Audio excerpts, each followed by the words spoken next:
এই শোন না, আমি 2-3 ঘন্টার জন্য বাইরে যাচ্ছি, তোর কাছে একটু রাখ। এখানে চুপ করে বসবে, ঠিক আছে? বসো। এই কি করছিস এটা? এখানে একদম হাত দিবি না। আমি ডলটা চাই, তাহলে ডলটা নেব। চুপ, একদম ওখানে গিয়ে চুপচাপ বস।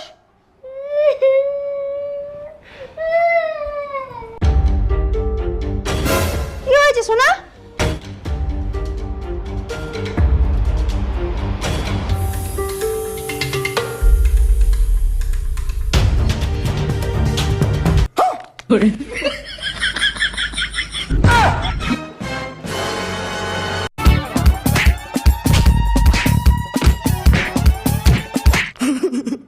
तरस नहीं आया तुझको, तरस नहीं आया तुझको। Music